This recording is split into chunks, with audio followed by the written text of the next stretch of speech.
그대는 지금 몇 명의 친구가 있는가? 아니, 더 정확히 물어보겠다. 그대가 위급할 때 밤중에라도 달려올 친구가 몇이나 되는가? 명함첩에 수백 개의 이름이 있고 휴대전화에 1000개의 연락처가 저장되어 있다 한들 정작 그대의 마음을 털어놓을 사람은 손에 꼽을 것이다. 중년에 이르면 기묘한 일이 벌어진다. 친구가 늘어나는 것이 아니라 줄어든다는 사실을 깨닫게 되는 것이다.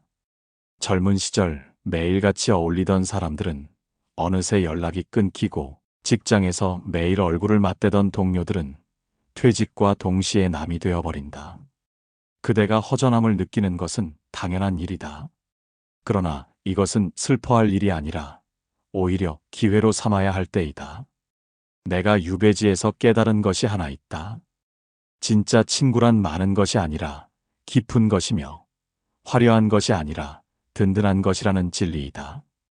1000명의 아는 사람보다 1명의 진심 어린 벗이 그대의 인생을 더 단단하게 만들어줄 것이다. 중년 이후의 삶은 바로 이 진짜 친구를 구별해내고 키워가는 과정이다. 그대가 남은 인생을 외롭지 않게 보내고 싶다면 지금부터 내가 하는 말을 새겨들어라. 인연의 본질을 꿰뚫어보고 헛된 관계에서 벗어나며 평생 함께 갈 벗을 찾아 나서는 지혜를 얻게 될 것이다. 그대의 귀 옆에는 늘 달콤한 속삭임이 있다. 자네가 최고야. 자네만 믿네. 자네 덕분이야 라는 말들이다. 이런 말을 듣고 있으면 기분이 좋아진다. 마치 자신이 대단한 사람이 된 듯한 착각에 빠진다. 그러나 조심하라.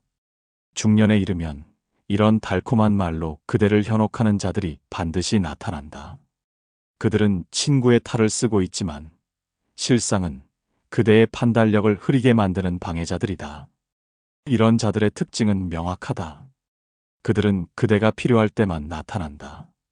그대에게 부탁할 일이 있을 때, 그대의 지위나 능력을 이용하고 싶을 때, 그대의 인맥을 활용하고 싶을 때만 연락을 해온다. 평소에는 소식이 없다가 무언가 필요하면 갑자기 오랜만이야. 그동안 어떻게 지냈어라며 다가온다. 그리고는 슬쩍 자신의 목적을 드러낸다. 사실 부탁이 하나 있는데 혹시 아는 사람 중에 자네가 좀 도와주면이라는 말로 이어진다. 더 교묘한 자들도 있다. 그들은 직접 부탁하지 않는다. 대신 그대의 주변을 맴돌며 그대의 의견에 동조하고 그대의 선택을 칭찬하며 그대가 내리는 판단에 박수를 쳐준다. 그러면서 은근히 자신의 생각을 그대의 머릿속에 심어놓는다. 그대는 자신의 판단이라고 믿지만 실은 그자가 유도한 방향으로 가고 있는 것이다. 이것이 가장 위험한 형태의 허망한 인연이다. 내가 젊었을 때 이런 경험을 했다. 나를 찾아와 학문에 대해 토론하고 싶다던 한 선비가 있었다. 처음에는 진심으로 학문을 논하는 듯 했다. 그러나 시간이 지나자 그의 본색이 드러났다. 그는 내 명성을 이용해 자신의 입지를 다지려 했고 내가 조정에 천거해 주기를 바랐던 것이다. 그의 말 속에는 늘 자신의 재능을 슬쩍 내비치는 대목이 있었고 자신의 어려운 처지를 은근히 암시하는 문장이 섞여 있었다. 그대는 어떻게 이런 자들을 구별할 것인가? 첫째, 그들과의 만남 이후 그대의 마음을 살펴보라. 만남 후에 피곤함이 밀려오고 무언가 빼앗긴 듯한 느낌이 든다면 그것은 진정한 친구가 아니다. 진짜 친구와의 만남은 그대에게 에너지를 준다. 비록 진지한 이야기를 나누었다 해도 헤어진 후에는 마음이 가벼워지고 생각이 정리되는 느낌을 받는다. 하지만 허망한 인연과의 만남은 그대를 소진시킨다. 둘째, 그들이 그대에게 무엇을 주는지 살펴보라. 관계란 주고받는 것이다. 한쪽이 계속 주기만 하고 다른 쪽이 받기만 한다면 그것은 건강한 관계가 아니다. 그대가 항상 베푸는 쪽이고 상대는 항상 받는 쪽이라면 그것은 우정이 아니라 의존이다. 진정한 친구는 때로는 그대가 도움을 청할 때도 있고 때로는 상대가 도움을 청할 때도 있다. 이렇게 균형이 잡혀 있어야 한다. 셋째, 위기의 시간에 그들이 어디에 있는지 보라. 그대가 승승장구할 때 주변에는 사람이 넘쳐난다. 모두가 그대를 칭찬하고 그대와 함께하고 싶어 한다. 그러나 그대가 어려움에 처했을 때, 그대가 실패했을 때, 그대가 권력을 잃었을 때를 보라. 그때까지 남아있는 사람이 진짜 친구이고 사라진 사람은 이익으로 맺어진 허상이었던 것이다. 내가 유배를 떠났을 때 많은 것을 깨달았다. 조정에서 함께 일하던 동료들, 내 집에 자주 드나들던 선비들, 나를 스승으로 모시던 제자들 중 상당수가 연락을 끊었다. 그들은 나를 좋아한 것이 아니라 내 지위를 좋아했던 것이다. 나라는 사람에게 관심이 있었던 것이 아니라 내가 가진 권력과 명성에 관심이 있었던 것이다. 유배지에서도 편지를 보내오고 책을 구해다 주고 걱정의 말을 전한 소수의 사람들. 그들이 진정한 벗이었다. 그대여, 중년에 이르면 이런 사람들을 반드시 만나게 될 것이다. 그대의 경험과 지위와 인맥을 탐내는 자들 말이다. 그들을 원망하지는 마라. 세상은 원래 그런 곳이다. 다만 그들에게 속지 말고 그들로 인해 그대의 판단이 흐려지지 않도록 경계하라. 진정한 친구와 허망한 인연을 구별하는 능력. 그것이 중년 이후 그대가 반드시 갖추어야 할 지혜이다. 젊은이들은 관계를 끊는 데 집착한다. 이 사람과는 더 이상 지낼 수 없어. 이제 연락을 끊어야겠어라며 결단을 내리려 한다. SNS에서 친구를 삭제하고 연락처를 지우고 확실하게 선을 긋는다. 그것이 깔끔한 방법이라고 생각한다. 그러나 그대여, 그것은 젊은이들의 방식이다. 중년에 이르면 더 현명한 방법이 있다는 것을 알게 된다. 바로 억지로 끊지 않고 자연스럽게 멀어지도록 두는 것이다. 세월이라는 것은 신묘한 힘을 가지고 있다. 시간은 진짜와 가짜를 구별해낸다. 깊은 인연은 세월이 지나도 남고 얕은 인연은 세월 앞에서 저절로 흩어진다. 그대가 억지로 애쓰지 않아도 함께할 인연은 함께하게 되고 떠날 인연은 떠나게 되어 있다. 이것이 자연의 이치이다. 내가 유배 생활을 하면서 깨달은 것이 바로 이것이다. 처음 유배를 떠날 때는 이 사람과는 이제 끝이구나. 저 사람은 나를 배신했구나 라며 일일이 마음속으로 선을 그었다. 그러나 시간이 지나면서 알게 되었다. 내가 선을 긋지 않아도 떠날 사람은 이미 떠났고 남을 사람은 여전히 남아 있었다. 내가 에너지를 쓸 필요가 없었던 것이다. 억지로 관계를 끊는 것은 오히려 그대에게 상처를 준다. 끊는다는 행위 자체가 그 사람에게 여전히 마음을 쓰고 있다는 증거이기 때문이다. 진정으로 관심이 없다면 끊을 필요도 없다. 그냥 연락이 뜸해지고 만남이 줄어들고 어느새 인사만 하는 사이가 되는 것이다. 이것이 가장 자연스러운 관계의 정리 방식이다. 중년에 이르면 이런 경험을 하게 된다. 예전에 친하게 지냈던 사람과 우연히 길에서 마주쳤는데 어색한 미소만 나누고 지나가는 일 말이다. 예전 같았으면 우리 언제 한번 만나자라는 말이라도 했을 텐데 이제는 그 말조차 하지 않는다. 서로가 알고 있기 때문이다. 이제 그럴 필요가 없다는 것을. 이것이 나쁜 일인가? 아니다. 이것은 자연스러운 일이다. 그러나 주의할 점이 있다. 자연스럽게 멀어지도록 둔다는 것이 무례하게 대하라는 뜻은 아니다. 그대가 먼저 연락을 끊거나 만남을 거부하거나 냉담하게 대하라는 말이 아니다. 그저 억지로 관계를 유지하려고 애쓰지 말라는 것이다. 상대가 연락을 해오면 정중하게 응답하되 그대가 먼저 나서서 관계를 이어가려 하지 말라는 것이다. 이렇게 하다 보면 신기한 일이 벌어진다. 어떤 관계는 자연스럽게 사라지고 어떤 관계는 오히려 더 깊어진다. 자주 만나지 못해도 마음으로 이어져 있는 친구가 있고 자주 만나도 겉도는 느낌의 지인이 있다. 시간이 이것을 구별해주는 것이다. 그대가 판단할 필요도 없다. 세월이 알아서 정리해준다. 나는 유배지에서 많은 편지를 받았다. 어떤 사람들은 한 번 편지를 보내고 나서 소식이 끊겼다. 의례적으로 안부를 물은 것이었다.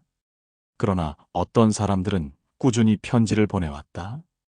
1년에 한두 번이라도 반드시 소식을 전했다. 나도 그들에게만 정성을 다해 답장을 썼다. 이것이 자연스러운 선택이었다. 그대여, 관계를 정리하는데 에너지를 낭비하지 마라. 끊을까 말까 고민하는 그 시간에 차라리 진정한 친구와 깊은 대화를 나누는 것이 낫다. 세월이 알아서 정리해 줄 것이다. 그대가 할 일은 남아있는 관계에 정성을 다하는 것뿐이다. 떠날 사람은 어차피 떠난다. 그것을 막으려 하지 마라. 대신 남아있는 사람들에게 집중하라. 그것이 중년의 지혜이다. 세상에 완벽한 가족은 없다. 어느 집안에나 한두 명쯤은 걱정거리가 되는 식구가 있다. 공부를 못하는 자식, 술을 좋아하는 형제, 돈 관리를 못하는 친척. 그들 때문에 가족 모임이 불편하고 그들 때문에 속이 타들어간다. 그대는 생각한다. 저 사람만 없었다면 우리 가족이 얼마나 평화로웠을까라고. 그러나 그대여, 그것은 착각이다. 오히려 그 못난 식구 덕분에 가족이 더 단단해지는 법이다. 이것은 관계에서도 마찬가지다. 그대의 친구 중에도 문제가 있는 사람이 있을 것이다. 약속 시간을 잘 지키지 못하는 친구, 자기 이야기만 늘어놓는 친구, 가끔 무례한 말을 하는 친구. 그런 친구 때문에 그대는 짜증이 나고 때로는 관계를 끊을까 고민한다. 그러나 여기서 한 가지 진리를 깨달아야 한다. 완벽한 사람과의 완벽한 관계는 존재하지 않으며 오히려 그 불완전함이 관계를 더 진실하게 만든다는 것을. 내 집안에도 형제들이 있었다. 우리 형제가 모두 학문의 뜻을 두고 조정에서 일했던 것은 아니다. 어떤 형제는 과거에 번번이 실패했고 어떤 형제는 세상 물정의 어두워 사업에서 손해를 보기도 했다. 젊었을 때는 나도 그들이 답답했다. 왜 좀 더 신중하지 못한가? 왜 조금만 더 노력하지 않는가라며 속을 태웠다. 그러나 나이가 들어 깨달았다. 그 형제들이 있었기에 나머지 형제들이 더 끈끈해졌고 가족이 더 단단해졌다는 것을. 못난 형제를 돌보는 과정에서 다른 형제들은 서로 의논하고 협력하게 된다. 이런 과정에서 형제들은 서로의 생각을 나누고 마음을 모으고 유대감을 쌓는다. 만약 모든 형제가 완벽했다면 어땠을까? 각자 자기 일만 하며 살았을 것이다. 명절에 얼굴 한 번 보는 정도의 관계로 지냈을지도 모른다. 친구 관계에서도 마찬가지다. 조금 부족한 친구가 있다는 것은 사실 축복이다. 그 친구를 통해 그대는 인내를 배우고 포용력을 기르고 관계의 깊이를 더하게 된다. 완벽한 친구들만 있다면 관계는 표면적으로 흐를 수밖에 없다. 서로 예의를 갖추고 격식을 차리고 거리를 유지하게 된다. 진정한 속마음을 나누기 어렵다. 그러나 약간 부족한 친구와는 다르다. 그대는 그 친구의 약점을 알고 있고 그 친구도 그대의 약점을 알고 있다. 서로의 민낯을 본 사이다. 이런 관계에서 비로소 진실한 대화가 가능하다. 나도 사실은 이런 실수를 했어. 나도 저번에 그런 창피한 일이 있었어라고 고백할 수 있다. 완벽한 사람들끼리는 이런 대화를 나누기 어렵다. 모두가 체면을 지키려 하기 때문이다. 내가 유배지에서 만난 사람들 중에 한 노인이 있었다. 그는 글을 제대로 읽지 못했고 세상 물정에도 어두웠다. 그러나 그는 진심이 있었다. 내가 아플 때 약초를 구해다 주었고 추울 때 땔감을 나누어 주었다. 처음에는 그와 대화하는 것이 답답했다. 학문적인 이야기를 나눌 수도 없었고 시국에 대해 논할 수도 없었다. 그러나 시간이 지나면서 깨달았다. 그의 불완전함이 오히려 나를 더 인간적으로 만들어 주었다는 것을. 그대여, 그대 주변의 못난 친구를 너무 쉽게 버리지 마라. 그 친구가 그대에게 가르쳐 주는 것이 있다. 완벽하지 않아도 괜찮다는 것, 실수해도 다시 시작할 수 있다는 것, 약점이 있어도 사랑받을 수 있다는 것을. 이런 교훈은 완벽한 친구에게서는 배울 수 없다. 물론 한계는 있다. 못난 친구가 그대에게 해를 끼치거나 그대의 삶을 망가뜨리거나 그대의 정신 건강을 해친다면 거리를 두어야 한다. 그러나 단지 약간 부족하다는 이유만으로, 조금 불편하다는 이유만으로 관계를 끊는 것은 어리석은 일이다. 오히려 그 불완전함이 관계에 깊이를 더하고 그대를 더 성숙한 사람으로 만들어줄 것이다. 세상은 원래 불완전한 것들의 조화로 이루어져 있다. 완벽한 것들만 모아놓으면 그것은 조화가 아니라 경쟁이 된다. 서로 누가 더 나은지, 누가 더 완벽한지를 따지게 된다. 그러나 불완전한 것들이 섞여 있으면 서로를 채워주고 서로에게 기대며 함께 완전함을 만들어간다. 이것이 진정한 관계의 모습이다. 그대는 아마 이런 경험을 했을 것이다. 명함첩이 점점 얇아지고 모임에 참석하는 횟수가 줄어들고 주말에 만날 사람이 없어지는 경험 말이다. 처음에는 불안하다. 내가 인기가 없어진 건가? 사람들이 나를 멀리하는 건가라며 걱정한다. 그러나 그대여, 이것은 자연스러운 현상이다. 중년 이후 관계망이 줄어드는 것은 그대의 잘못이 아니라 삶의 구조가 바뀌기 때문이다. 생각해보라. 그대가 젊었을 때는 왜 그렇게 많은 사람을 만났는가? 학교에서는 같은 반 친구들과 매일 얼굴을 맞대고, 직장에서는 동료들과 하루 종일 함께 일했다. 자녀가 어릴 때는 학부모 모임에 참석하고 동네 엄마들과 어울렸다. 이 모든 관계는 무엇을 중심으로 형성되었는가? 바로 역할을 중심으로 형성되었다. 학생이라는 역할, 직장인이라는 역할, 부모라는 역할 말이다. 그러나 중년에 이르면 이런 역할들이 하나둘씩 사라진다. 자녀가 성장하면 학부모 모임은 자연스럽게 끝난다. 퇴직하면 직장 동료들과의 관계도 급격히 줄어든다. 동호회 활동을 그만두면 그곳에서 만난 사람들과도 멀어진다. 이것은 당연한 일이다. 역할이 사라지면 그 역할을 중심으로 형성된 관계도 사라지는 것이다. 나는 이것을 그물코의 재편이라고 부른다. 그대의 삶은 하나의 그물과 같다. 젊었을 때는 그물코가 촘촘하다. 학교, 직장, 동네, 취미, 가족 등 여러 겹의 그물코가 겹쳐져 있다. 그러나 나이가 들면 이 그물코가 다시 엮어진다. 불필요한 줄은 풀리고 진짜 필요한 줄만 남는다. 이 과정이 바로 중년이다. 많은 사람들이 이 과정을 두려워한다. 특히 직장 중심으로 살아온 사람들은 퇴직 후 극심한 공허함을 느낀다. 매일 아침 출근하고 동료들과 점심을 먹고 회의에 참석하고 저녁에 회식을 하던 삶. 그런 삶이 하루아침에 사라지면 무엇이 남는가? 갑자기 혼자가 된 것 같은 느낌. 세상에서 고립된 것 같은 느낌. 이것이 많은 퇴직자들이 겪는 고통이다. 그러나 이것은 고통이 아니라 기회로 삼아야 한다. 역할 중심의 관계가 사라진다는 것은 이제 진짜 관계를 만들 수 있는 여유가 생겼다는 뜻이다. 직장에서 억지로 만나야 했던 사람들, 자녀 때문에 어울려야 했던 사람들, 체면 때문에 유지했던 관계들. 이 모든 것에서 자유로워진 것이다. 이제 그대가 진정으로 만나고 싶은 사람만 만나면 된다. 내가 유배에서 돌아온 후에도 비슷한 경험을 했다. 조정에 복귀하지 못했으니 정치적 동료들과의 관계는 끊어졌다.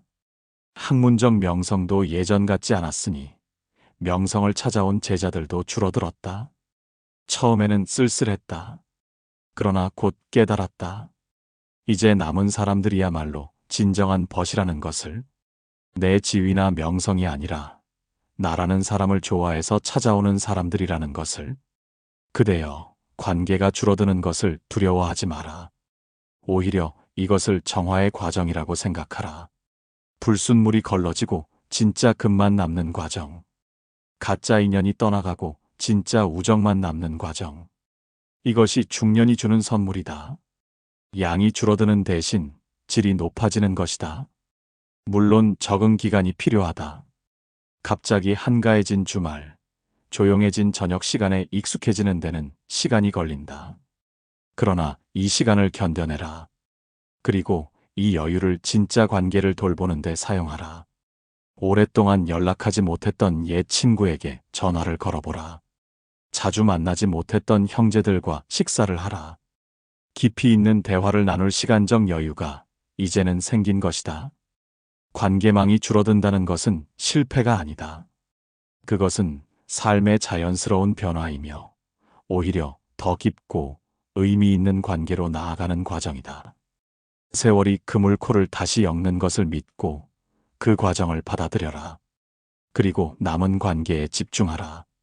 그것이 중년 이후 그대가 해야 할 일이다. 그대는 직장 동료를 친구라고 생각하는가? 매일 얼굴을 맞대고 함께 점심을 먹고 회식 자리에서 속마음을 나누니 당연히 친구라고 여긴다.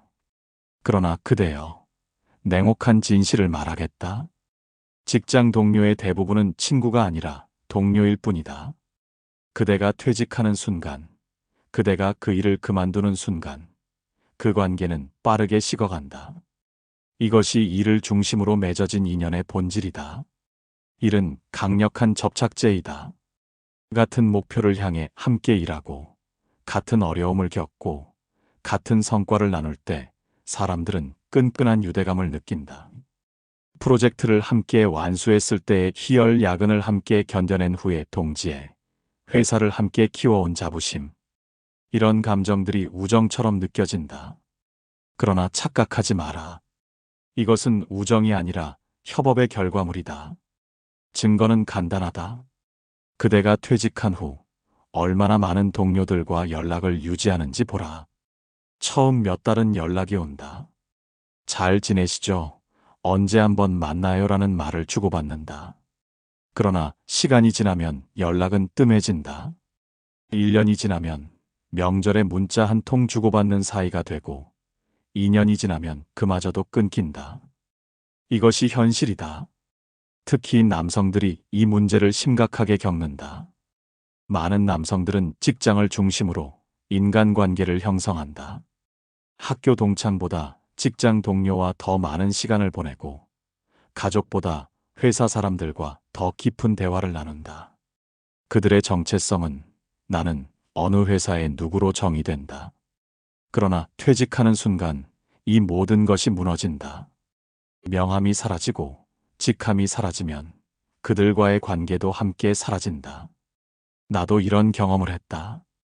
조정에서 함께 일하던 관리들, 밤늦도록 국정을 논하던 동료들, 함께 상소를 올리고 개혁을 추진하던 동지들. 그들과 나는 진정한 벗이라고 생각했다. 학문적 이상을 공유하고 나라를 위한 뜻을 같이 했으니 평생 함께할 것이라 믿었다. 그러나 내가 유배를 떠나자 대부분의 관계는 끊어졌다. 일부는 두려워서 연락을 끊었고 일부는 더 이상 내가 쓸모없다고 여겨 돌아섰다. 처음에는 배신감을 느꼈다. 어떻게 그럴 수 있는가? 우리가 나눈 대화와 맹세는 무엇이었는가라며 분노했다. 그러나 시간이 지나면서 깨달았다. 그들이 나쁜 사람이어서가 아니라 우리의 관계가 일을 중심으로 형성되었기 때문이라는 것을. 일이라는 끈이 끊어지면 관계도 끊어지는 것이 자연스러운 일이라는 것을. 그렇다면 어떻게 해야 하는가? 직장 동료와는 친구가 될 수 없다는 말인가? 아니다. 가능하다. 그러나 조건이 있다. 일을 넘어선 무언가를 공유해야 한다는 것이다. 함께 등산을 다니거나 같은 책을 읽고 토론하거나 서로의 가족 이야기를 나누거나 인생의 고민을 털어놓는다면 그 관계는 일을 넘어설 수 있다. 일이 끝나도 남을 수 있는 무언가를 함께 쌓아야 한다. 그대여, 직장 동료를 모두 친구로 만들려고 하지 마라. 대부분은 동료로 남을 것이고 그것으로 충분하다. 동료는 동료로서의 가치가 있다. 함께 일하는 동안 서로 존중하고 협력하고 좋은 성과를 내는 것. 그것만으로도 의미 있는 관계다. 모든 관계가 평생 우정이 될 필요는 없다. 다만 그 중에서 진짜 친구가 될 수 있는 사람이 있다면 그 관계에 투자하라. 일 이야기만 하지 말고 인생 이야기를 나누라. 회식 자리에서만 만나지 말고 개인적으로 만나라. 그대의 약점과 고민을 드러내고 상대의 이야기를 진심으로 들어주라. 그렇게 하면 일이 끝난 후에도 남을 수 있는 관계를 만들 수 있다. 퇴직을 앞둔 사람이라면 더욱 이것을 준비해야 한다. 퇴직 후에도 연락할 사람들의 목록을 미리 만들어두라. 그리고 퇴직하기 전부터 그들과 일 이외의 만남을 가지라. 그렇게 하면 퇴직 후의 공허함을 줄일 수 있다. 일의 인연이 끊어지는 것은 자연스러운 일이지만 그 속에서 진짜 친구를 찾아내는 것은 그대의 몫이다. 그대에게 묻겠다. 지난 일주일 동안 몇 명의 사람을 만났는가? 직장 동료 말고 일 때문에 만난 사람 말고 진심으로 대화를 나눈 사람이 몇 명이었는가? 손가락으로 셀 수 있는가? 아니면 한 손으로도 남는가? 이 숫자가 그대의 삶이 얼마나 외로운지를 말해준다. 중년 이후, 특히 일을 그만두거나 자녀가 독립한 후에는 이 숫자가 급격히 줄어든다. 어떤 사람은 일주일에 단 한 명도 만나지 않기도 한다. 이것은 무서운 일이다. 인간은 사회적 동물이다. 다른 사람과의 교류 없이는 살아갈 수 없다. 혼자 있으면 처음에는 자유롭고 편안하다. 누구 눈치 볼 필요도 없고 원하는 대로 시간을 쓸 수 있다. 그러나 시간이 지나면 공허함이 찾아온다. 말할 사람이 없고 나눌 이야기가 없고 함께 웃을 사람이 없다는 것을 깨닫는다. 나는 유배지에서 이것을 절실히 느꼈다. 서울에서는 매일 사람들을 만났다. 제자들이 찾아왔고 동료들과 토론했고 친구들과 술을 마셨다. 하루도 혼자인 날이 없었다. 그러나 유배지에서는 달랐다. 처음 몇 달은 아무도 찾아오지 않았다. 현지 사람들은 나를 죄인으로 여겨 거리를 두었고 옛 동료들은 연루될까 두려워 연락을 끊었다. 나는 오로지 책과 붓과 종이만을 벗삼아지냈다. 그 시간이 얼마나 고통스러웠는지 아는가. 밤이 되면 두려움이 찾아왔다. 누구와도 말을 나누지 못한 하루. 내 목소리를 내지 못한 하루. 누구도 내 이름을 부르지 않은 하루.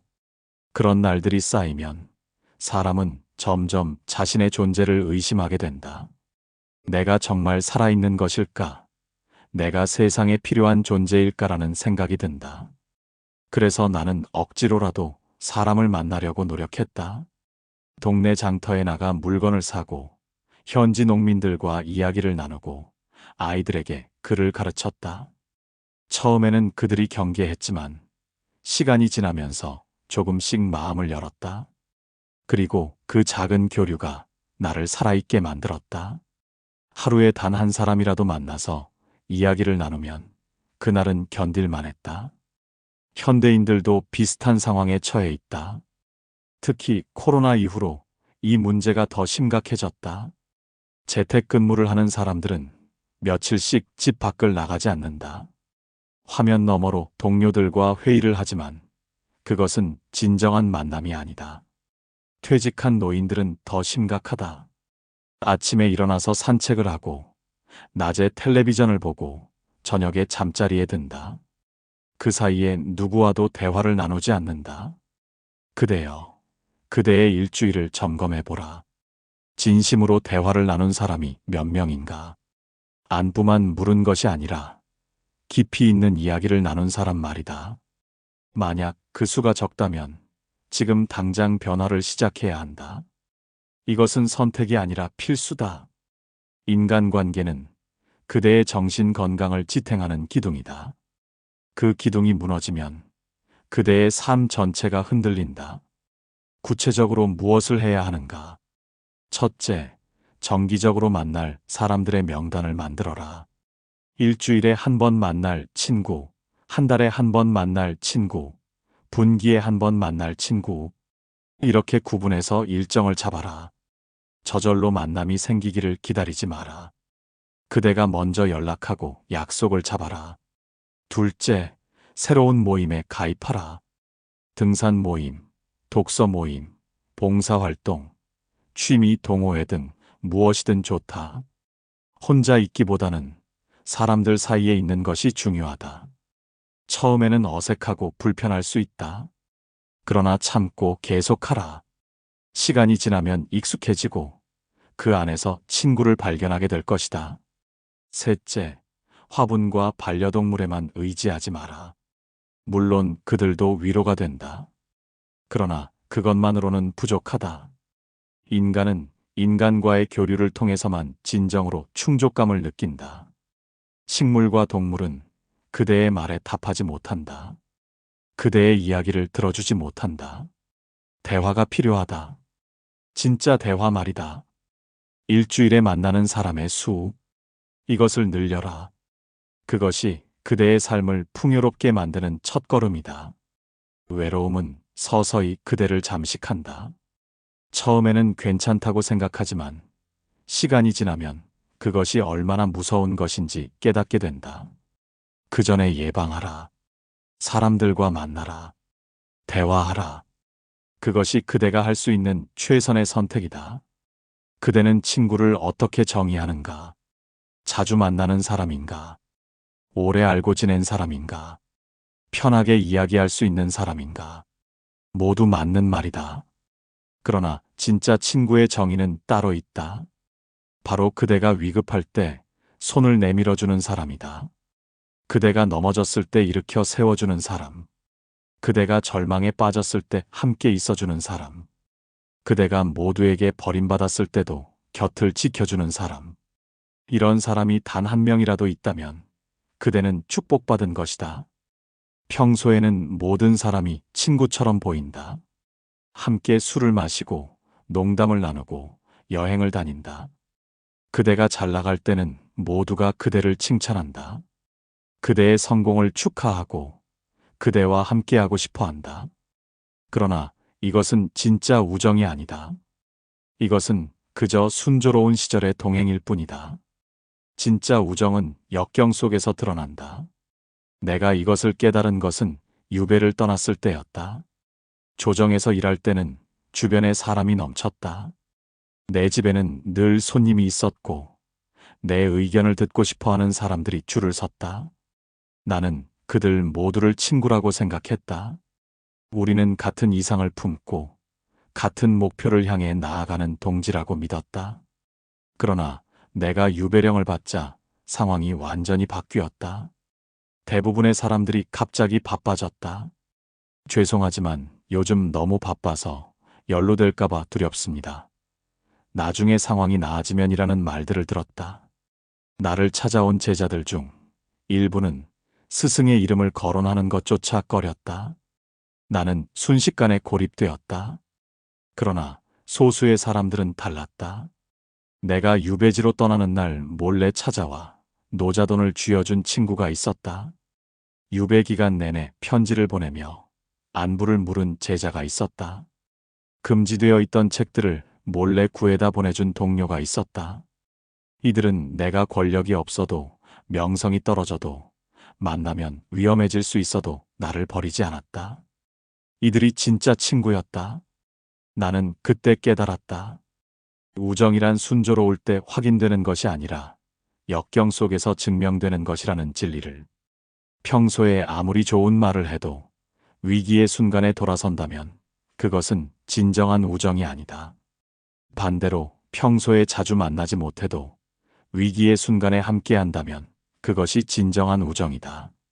그대여, 그대의 친구들을 한번 생각해보라. 만약 그대가 지금 큰 어려움에 처한다면, 그대가 파산한다면, 그대가 병에 걸린다면, 그대가 사회적으로 비난받는 일을 겪는다면 누가 그대 곁에 남아있을 것인가? 솔직히 답해보라. 아마도 생각보다 적을 것이다. 그리고 그것이 현실이다. 그렇다면 어떻게 해야 하는가? 첫째, 그대 자신이 먼저 그런 친구가 되어라. 다른 사람이 어려울 때 외면하지 마라. 불편하고 위험하고 손해를 볼 것 같아도 함께 해주라. 그대가 먼저 진정한 친구의 모습을 보여주면 상대도 그렇게 될 가능성이 높다. 우정은 상호적인 것이다. 둘째, 평소의 관계를 깊게 만들어라. 표면적인 만남만 가지고는 위기의 순간에 서로를 도울 수 없다. 그대의 약점을 보여주고, 그대의 고민을 나누고, 그대의 진심을 전하라. 상대도 그렇게 할 수 있도록 열린 마음으로 들어주라. 이런 과정을 통해 관계는 깊어진다. 셋째, 작은 위기들을 함께 겪어보라. 큰 위기가 오기 전에 작은 위기들을 함께 경험하면 서로를 더 잘 알게 된다. 친구가 어려운 일을 겪을 때 작은 도움이라도 베풀어 보라. 그리고 그대가 어려울 때 작은 도움을 청해보라. 이런 경험들이 쌓이면 큰 위기가 왔을 때 서로를 믿고 의지할 수 있다. 넷째, 너무 많은 친구를 만들려고 하지 마라. 진짜 친구는 많을 수 없다. 그대가 진정으로 도울 수 있는 사람의 수는 제한되어 있고, 그대를 진정으로 도울 수 있는 사람의 수도 제한되어 있다. 10명의 표면적인 친구보다 2~3명의 깊은 친구가 그대의 인생을 더 단단하게 만들어줄 것이다. 진짜 친구는 희귀하다. 평생 동안 1~2명만 만나도 다행이다. 그러나 그 1~2명이 그대의 인생을 구원할 수 있다. 위급할 때 손을 내밀어주는 사람, 그 사람을 찾아라. 그리고 그대 자신도 그런 사람이 되어라. 그것이 중년 이후 그대가 추구해야 할 우정의 본질이다. 세상은 그대에게 거짓말을 한다. 나이가 들면 친구가 필요 없다. 노년에는 혼자 조용히 사는 것이 좋다. 가족만 있으면 된다라고 말한다. 이것은 위험한 생각이다. 오히려 반대다. 나이가 들수록, 노년에 가까워질수록 그대에게는 더 많은 친구가 필요하다. 왜냐하면 노년은 상실의 시간이기 때문이다. 건강을 잃고, 역할을 잃고, 사랑하는 사람들을 잃는 시간. 이 상실을 견디려면 더 많은 연결고리가 필요하다. 젊었을 때는 친구가 자연스럽게 생긴다. 학교에 가면 친구가 있고, 직장에 가면 동료가 있고, 동네에 살면 이웃이 있다. 그대가 특별히 노력하지 않아도 사람들이 그대 주변에 있다. 그러나 나이가 들면 이 모든 것이 사라진다. 학교는 졸업했고, 직장은 은퇴했고, 이웃들도 이사를 갔다. 그대가 의도적으로 노력하지 않으면 혼자가 된다. 더 큰 문제는 죽음이다. 나이가 들면 주변 사람들이 하나둘씩 세상을 떠난다. 그대의 가장 친한 친구가 먼저 갈 수도 있고, 그대의 배우자가 먼저 갈 수도 있다. 누가 먼저 갈지는 아무도 모른다. 만약 그대에게 단 한 명의 친구밖에 없었는데, 그 친구가 먼저 세상을 떠난다면 그대는 어떻게 되겠는가? 완전히 혼자가 되는 것이다. 그래서 나이가 들수록 친구의 수를 늘려야 한다. 이것은 보험과 같다. 한 사람에게만 의지하면 위험하다. 여러 사람과 연결되어 있으면 한 명이 떠나도 다른 사람이 남아있다. 이것이 냉정하게 들릴 수 있지만 현실이다. 그대가 외롭지 않게 노년을 보내려면 지금부터 준비해야 한다. 나는 이것을 늦게 깨달았다. 젊었을 때는 몇몇 친한 친구들만 있으면 충분하다고 생각했다. 깊이 있는 관계가 중요하지, 넓은 관계는 피상적이라고 여겼다. 그러나 나이가 들어보니 생각이 바뀌었다. 물론 깊이도 중요하다. 그러나 넓이도 중요하다. 다양한 사람들과 연결되어 있으면 삶이 더 풍요로워진다. 100세 시대라고 한다. 그대가 60세에 은퇴한다면 앞으로 40년이 남았다. 40년이다. 이것은 짧은 시간이 아니다. 젊은 시절만큼이나 긴 시간이다. 이 시간을 혼자 보낼 것인가? 아니면 사람들과 함께 보낼 것인가? 선택은 그대의 몫이다. 구체적으로 어떻게 친구를 늘릴 것인가? 첫째, 다양한 모임에 참여하라. 취미 모임, 봉사활동, 학습 모임, 종교 모임 등 무엇이든 좋다. 중요한 것은 정기적으로 사람들을 만나는 것이다. 한 달에 한 번이라도 만나면 관계가 유지된다. 이런 모임을 여러 개 가지고 있으면 그대의 인간관계망이 풍성해진다. 둘째, 나이와 배경이 다른 사람들과도 친구가 되어라. 그대보다 젊은 사람, 그대보다 나이 많은 사람, 다른 직업을 가진 사람, 다른 지역에 사는 사람, 다양한 사람들과 연결되면 그대의 세계가 넓어진다. 그리고 한 집단에서 문제가 생겨도 다른 집단이 있어 균형을 유지할 수 있다. 셋째, 온라인 관계도 무시하지 마라. 요즘은 인터넷으로도 깊은 우정을 나눌 수 있다. 같은 관심사를 가진 사람들과 온라인 커뮤니티에서 만나고 정기적으로 화상통화를 하고 때로는 오프라인에서 만날 수도 있다. 특히 거동이 불편해지는 노년에는 온라인 관계가 큰 도움이 된다. 넷째, 일방적인 관계도 가치가 있다는 것을 인정하라. 모든 친구가 깊은 우정을 나누어야 하는 것은 아니다. 가볍게 인사하고 안부를 묻는 사이도 의미가 있다. 산책하다가 만나 잠깐 이야기를 나누는 이웃, 시장에서 만나 농담을 주고받는 상인, 도서관에서 마주치면 반갑게 인사하는 사람. 이런 가벼운 관계들도 그대의 삶을 풍요롭게 만든다. 다섯째, 그대의 집을 열어라. 사람들을 초대하라. 함께 식사하고 차를 마시고 이야기를 나누라. 그대의 집이 사람들이 모이는 장소가 되면 그대는 자연스럽게 관계의 중심이 된다. 나이가 들면 밖으로 나가기 힘들어진다. 그렇다면 사람들이 찾아올 수 있도록 만들어라. 친구는 그대의 심리적 혈관이다. 혈관이 막히면 신체가 병들듯이 관계가 끊기면 정신이 병든다. 나이가 들수록 이 혈관을 더 많이, 더 튼튼하게 만들어야 한다. 친구의 수를 줄이는 것이 아니라 늘리는 것. 이것이 노년을 건강하게 보내는 비결이다. 그대는 가족이 영원하다고 믿는가? 부모는 영원히 곁에 있고, 배우자는 평생 함께하고, 자식은 항상 돌봐줄 것이라고 생각하는가? 안타깝게도 현실은 다르다. 부모는 먼저 세상을 떠나고, 배우자도 언젠가는 떠나며, 자식은 각자의 삶으로 흩어진다. 그대가 마지막까지 자연스럽게 연락하고 만날 수 있는 사람은 바로 친구다. 이것이 잔인한 진실이지만 반드시 준비해야 할 현실이다. 먼저 부모를 생각해보라. 그대가 중년에 이르면 부모는 이미 노년이거나 세상을 떠났을 것이다. 부모는 그대의 어린 시절을 함께 했지만 그대의 노년을 함께 하지는 못한다. 이것은 자연의 순리다. 슬프지만 받아들여야 한다. 부모에게 의지하던 시절은 끝났다. 배우자는 어떠한가? 많은 사람들이 배우자와 평생을 함께할 것이라고 믿는다. 그러나 통계를 보라. 부부 중 한 명은 먼저 세상을 떠난다. 평균적으로 여성이 남성보다 오래 산다. 그렇다면 남성은 아내를 먼저 보내거나 여성은 홀로 남게 된다. 설령 둘 다 오래 살아도 건강 상태가 다를 수 있다.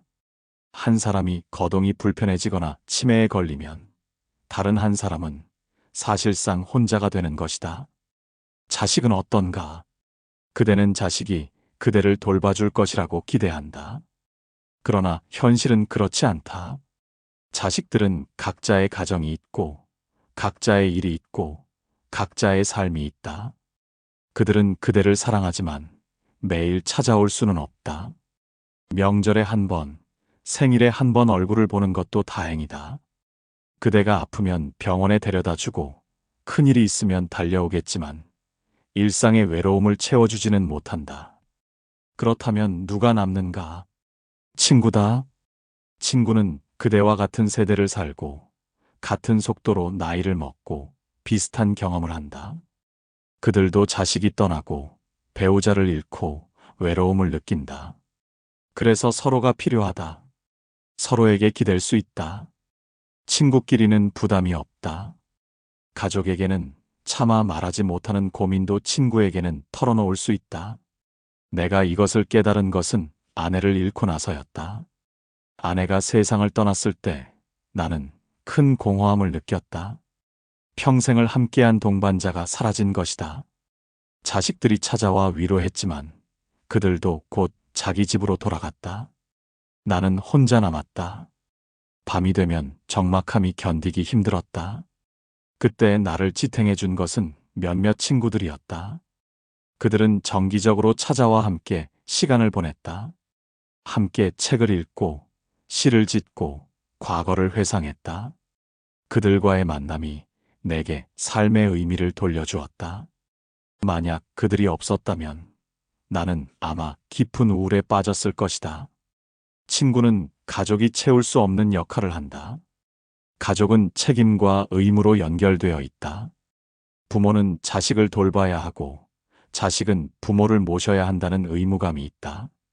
그러나 친구는 순수한 선택이다. 좋아서 만나고 그리워서 연락한다. 이 자발성이 관계를 더 가볍고 편안하게 만든다.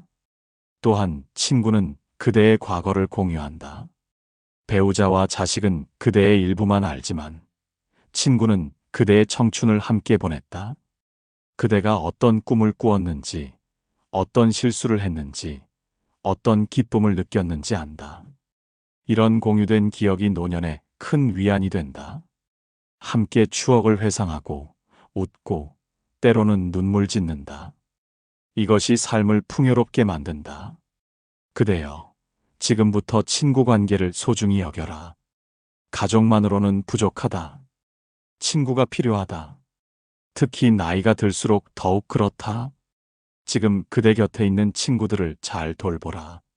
정기적으로 연락하고 만나고 관계를 유지하라. 그들이 그대의 노년을 함께할 사람들이다. 새로운 친구를 만드는 것도 두려워하지 마라. 이 나이에 무슨 새 친구를 만드나라고 생각하지 마라. 오히려 지금이 더 좋은 시기다. 나이가 들면 서로에게 솔직해진다.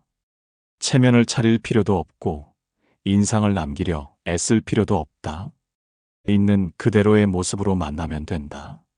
마지막까지 함께할 사람. 그것은 가족이 아니라 친구일 가능성이 높다. 이 현실을 받아들이고 지금부터 준비하라. 친구에게 투자하라. 시간과 노력을 들여라. 그것이 그대의 노년을 외롭지 않게 만드는 유일한 방법이다. 평생 함께 갈 친구란 어떤 사람인가? 그대는 그런 친구를 가지고 있는가? 만약 없다면 지금부터 찾아야 한다. 만약 있다면 절대로 놓치지 마라. 그런 친구는 그대의 인생에서 가장 귀한 자산이다. 돈으로도 살 수 없고 권력으로도 얻을 수 없는 보물이다. 평생 함께 갈 친구의 첫 번째 조건은 이것이다. 그대의 걱정을 대신해주는 사람. 그대가 말하지 않아도 그대의 상황을 알아채고 먼저 연락해서 요즘 괜찮아라고 물어주는 사람. 그대가 아플 때 병문안을 오고 그대가 힘들 때 곁에 있어주는 사람. 이런 사람은 그대를 진심으로 걱정한다. 의례적인 안부가 아니라 진짜 관심이다. 두 번째 조건은 어려울 때 손을 잡아주는 사람이다. 이것은 앞서 말한 내용과 연결된다. 평소에 아무리 좋아도 위기의 순간에 사라진다면 진짜 친구가 아니다. 그대가 실패했을 때, 병에 걸렸을 때, 경제적으로 어려울 때, 사회적으로 비난받을 때도 곁을 지키는 사람. 이런 사람이 진정한 벗이다. 세 번째는 그대의 이야기를 기억해주는 사람이다. 그대가 얼마 전에 한 말을 기억하고, 그대의 과거 경험을 기억하고, 그대의 꿈과 목표를 기억하는 사람. 이것은 그 사람이 그대에게 진심으로 관심을 가지고 있다는 증거다. 사람들은 중요하게 여기는 것만 기억한다. 그대를 기억한다는 것은 그대가 그 사람에게 중요하다는 뜻이다. 네 번째는 추억을 나누고 웃음을 나누는 사람이다. 과거의 일을 함께 회상하며 웃을 수 있는 친구. 그때 우리가 이랬지. 저 일은 정말 웃겼어라며 추억을 나눌 수 있는 사람. 이런 공유된 기억이 관계를 단단하게 만든다. 웃음은 관계의 윤활유다. 함께 웃을 수 있다면 그 관계는 건강하다. 다섯 번째는 부담 없이 연락이 닿는 사람이다. 오랫동안 연락하지 못해도 어색하지 않고 갑자기 전화해도 반갑게 받아주는 사람. 오랜만이네라는 말 한마디면 충분한 사람. 이런 관계는 편안하다. 억지로 유지하지 않아도 자연스럽게 이어진다. 여섯 번째는 그대를 있는 그대로 받아들이는 사람이다. 그대의 장점만 보는 것이 아니라 단점도 알고 있으면서 그래도 그대를 좋아하는 사람. 그대가 완벽하지 않아도 괜찮다고 말해주는 사람. 그대가 실수해도 비난하지 않고 이해해주는 사람. 이런 친구와 함께라면 그대는 가면을 벗을 수 있다. 일곱 번째는 솔직한 조언을 해주는 사람이다. 그대가 잘못된 길로 가고 있을 때 용기 있게 말해주는 친구. 듣기 좋은 말만 하는 것이 아니라 필요하다면 쓴소리도 하는 사람. 이것이 진정한 우정이다. 진짜 친구는 그대를 기분 좋게 만들기보다 올바른 길로 인도하는 것을 우선시한다. 여덟 번째는 서로의 성장을 응원하는 사람이다. 그대가 새로운 것에 도전할 때 격려해주고 그대가 성공하면 진심으로 기뻐하는 사람. 시기하거나 질투하지 않고 오히려 자랑스러워하는 사람. 이런 친구는 그대를 더 나은 사람으로 만들어준다. 아홉 번째는 침묵을 함께할 수 있는 사람이다. 항상 말을 해야 하는 것은 아니다. 함께 있으되 각자 책을 읽거나 산책을 하거나 조용히 앉아 있어도 편안한 사람. 이것은 깊은 신뢰의 표시다. 말로 채워야 할 어색함이 없다는 뜻이다. 마지막 열 번째는 그대의 가치를 알아주는 사람이다. 세상이 그대를 평가절하 해도 그대를 믿어주는 사람. 그대의 진가를 아는 사람. 그대가 있는 것만으로도 감사하다고 말해주는 사람. 이런 친구는 그대에게 존재의 의미를 부여한다. 내 인생에서 이런 친구가 몇 명이나 있었는지 돌아본다. 많지 않다. 손에 꼽을 정도다. 그러나 그 몇 명이 내 인생을 지탱해 주었다. 유배지에서 좌절의 순간에 외로운 밤에 그들의 존재가 나를 살아있게 만들었다. 그대여, 이런 친구를 찾았다면 절대로 놓치지 마라. 그 관계에 투자하라. 시간을 내고 정성을 다하고 소중히 여겨라. 그리고 그대 자신도 그런 친구가 되어라. 일방적인 관계는 지속되지 않는다. 서로가 서로에게 이런 친구가 될 때 비로소 평생의 우정이 완성된다. 평생 함께 갈 친구. 이것은 그대가 중년 이후 삶에서 추구해야 할 가장 중요한 목표 중 하나다. 돈을 벌고 명예를 얻고 권력을 가지는 것보다 더 중요할 수 있다. 왜냐하면 그 모든 것이 사라져도 진정한 친구는 남기 때문이다. 그대의 마지막 순간까지 함께할 수 있는 사람. 그런 친구를 찾고 만들고 지켜라. 그것이 그대의 인생을 풍요롭고 의미 있게 만드는 비결이다. 그대여, 마지막으로 친구란 무엇인가? 내가 오랜 세월을 살며 내린 결론은 이것이다. 친구란 그대가 혼자가 아니라는 것을 증명해주는 사람이다. 세상이 넓고 사람이 많고 하루에도 수천 명과 스쳐 지나가지만 정작 그대를 아는 사람은 몇이나 되는가? 그대의 이름을 부르고 그대의 이야기를 듣고 그대의 존재를 기억하는 사람. 그런 사람이 단 한 명이라도 있다면 그대의 삶은 의미가 있다. 나는 유배지에서 깨달았다. 권력도 명예도 재산도 결국은 그대를 지켜주지 못한다는 것을. 조정에서 높은 자리에 있을 때는 모두가 나를 찾았지만 유배를 떠나자 대부분이 등을 돌렸다. 그러나 소수의 사람들은 남았다. 편지를 보내고 책을 구해다 주고 나를 잊지 않았다. 그들이 나를 살아있게 만들었다. 중년 이후의 삶은 빼기의 시간이다. 역할이 줄어들고 만남이 줄어들고 관계가 줄어든다. 처음에는 불안하고 두렵다. 그러나 이것을 받아들여라. 이것은 자연스러운 과정이며 오히려 진짜를 찾아가는 여정이다. 가짜 인연이 떨어져 나가고 진짜 우정만 남는 시간. 이것을 두려워하지 말고 감사하라. 그대가 지금 해야 할 일은 명확하다. 첫째, 곁에 있는 사람들을 소중히 여겨라. 그들에게 연락하고 만나고 마음을 나누라. 관계는 저절로 유지되지 않는다. 그대의 정성과 노력이 필요하다. 둘째, 새로운 인연을 두려워하지 마라. 이 나이에 무슨 친구를 만드나라고 생각하지 마라. 오히려 지금이 더 좋은 시기다. 체면과 격식을 버리고 있는 그대로의 모습으로 사람을 만날 수 있는 때다. 셋째, 그대 자신이 좋은 친구가 되어라. 다른 사람이 그대에게 그러하기를 바란다면 먼저 그대가 그렇게 하라.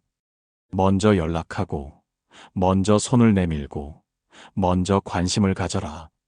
우정은 거울과 같아서 그대가 준 만큼 돌아온다. 넷째, 양보다 질을 추구하되 질을 위해 양을 포기하지는 마라. 깊은 우정도 필요하고 넓은 관계도 필요하다. 두 가지 모두를 균형 있게 가져가라. 다섯째, 시간을 투자하라. 친구 관계는 하루아침에 만들어지지 않는다. 오랜 시간 함께 웃고 울고 나누며 쌓아가는 것이다. 지금 당장은 결실이 보이지 않아도 10년, 20년 후에 그 가치를 알게 될 것이다. 내가 이제 인생의 끝자락에 서서 되돌아보니 가장 소중했던 것은 사람이었다. 내가 쓴 책도, 내가 이룬 업적도 의미가 있지만 결국 나를 살아있게 만든 것은 사람과의 연결이었다. 내 이름을 불러준 사람, 내 손을 잡아준 사람, 내 이야기를 들어준 사람. 그들이 있었기에 나는 버틸 수 있었다. 그대여, 그대의 남은 인생이 외롭지 않기를 바란다. 그대 곁에 진정한 친구가 있기를 바란다. 그대가 웃을 때 함께 웃어주고, 그대가 울 때 함께 울어주고, 그대가 침묵할 때 함께 있어주는 사람. 그런 사람이 한 명이라도 있다면 그대의 인생은 성공한 것이다. 친구를 찾으라. 친구를 만들어라. 친구를 지켜라. 그것이 그대가 중년 이후에 할 수 있는 가장 현명한 선택이다. 세월은 많은 것을 앗아가지만 진정한 우정은 앗아가지 못한다. 오히려 시간이 지날수록 더 단단해지고 더 깊어지고 더 소중해진다. 그대의 친구들과 함께 나이 들어가라. 함께 주름이 지고 함께 머리가 휘어지고 함께 느려지는 것. 그것이 인생의 가장 아름다운 풍경이다. 이제 이 글을 마친다. 그대가 이 글을 읽고 단 한 명의 친구에게라도 연락한다면 내 목적은 이루어진 것이다. 더 이상 미루지 마라. 지금 당장 전화를 들어라. 잘 지내냐고 물어보라. 그 작은 실천이 그대의 인생을 바꿀 것이다. 그대의 남은 인생이 따뜻한 우정으로 가득하기를 진심으로 바란다.